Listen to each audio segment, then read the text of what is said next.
रामा मारा गौ माता की घर होवे रामा मारा तने बोले रे दुनिया नो भक्ति आलो ने दोड़न तने करणा मारे रामा मारा राम ने मरो गौ माता स्वीकारी दी कि राम मने वसाड़ ले दुनिया में पूरी दुनिया भगत बना दे जमन दोड़न तने करणा नहीं मारे ये गौ माता के आज तक नहीं भगत बनावे दुनिया में मने करणा वाला दोड़न तने मारे वाले मेरा लक्ष्मी माता आज भजन बोली ना दुनिया बता दी। तो एवी रीते भाई बहनों आज हमारे अनि भारत में अंदर में डूंगर है आखिर डूंगर पूरा टूट गया तो हमने जनो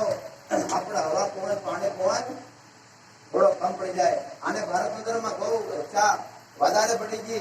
કાલ ઉઠીને ગૌ માતા ને આપણે ભારત ની અંદર માં इसको भी नहीं छोड़ेगा। लक्ष्मी माता ने अंदर 36 फुट देवता है आज देवता ने अंदर डूंगर है डूंगर भागी रहा है पूरा इन दोनों धीरे धीरे इंद्रा भगवान हटते जाए आखिर हमारा इंद्रा भगवान पड़ी रहो तो पहली समय में भगवान इंद्रा वसी रहो जनी बने समय में वसी रहो तो भगवान के दुख के पाप में घोड़ो भरे जाए तो एकदम मोबड़े फूटी जाएंगे वास्तु में गौ माता के दुख ढल ढल दुनिया रोवे मारा रामा मारा बोलेली दुनिया ने भक्ति आलो पहला कहना बोलेला दिन भक्ति आलवानो गौ माता की तो लक्ष्मी माता अपने छत्तीसगढ़ देवता तो केवी रीते અને ભારત નગરમાં જેટલી બી પાણી વરસે ઇન્દ્રા ભગવાન વરસે આ પડે તો ઘાસ વગેરે ગૌ માતા હેલી બળજા હેલા અને આને ધીરે ધીરે હટે જાય તો ઇન્દ્રા ભગવાન પડતો બંધ થઈ જાય તો એવી રીતે આને ગૌ માતાને આપણે સેવા કરી રહ્યા કહેના ને આને ડોકરીથી ગાય થઈ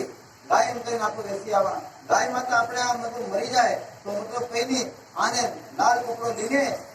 5 ફૂટનો ખાડો ખોદીને નીચે લોણ ચડી ને અગરબત્તી લગાડીને નારિયેળ ફોડીને એને સ્થાપના કરવાની આખર લોકી આશરે આપણે ઘરમાં પરિવાર મરી જાય કઈ બી મરી જાય કેટલી પબ્લિક રોકી જન આવે ને કેટલી બીનો મહાન મનાવે એમાં સભી વિવિધ નથી કરે આજ આપણે ઘરમાં બળજો મરી ગયો ભેંસ મરી ગઈ ગાય મરી ગઈ કુछ भी મરી ગયો તો તેને ગાંઠી તો ફૂટી હોય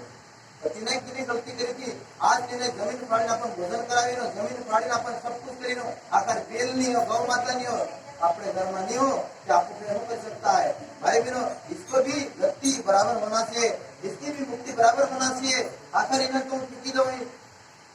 घना देखे में गाठी चुकी है तो इन्हें सिरो भी नहीं दे इन्हें फाल्ट भी नहीं करे इन्हें हुक्म भी नहीं करे तो इन्हीं भी गति करना शिक्षा लेना भाई बहनों अपने भगत लोग भी घना गाठी चुकी है तो एवी रीते આપણે ગુરુ તેના भी गुरु भी शिक्षा देती હોય तो गुरु ની मान सम्मान करवानी આપણે ઘરમાં किने भी मतलब ये मुक्ति हो जाए तो ये मुक्ति बराबर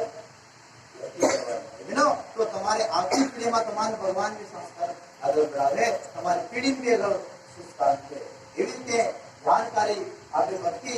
ये रीते आप वसनो निभावनो वसन फायदा में रहवानो बोलिए सतगुरु भगवान की जय श्री राम।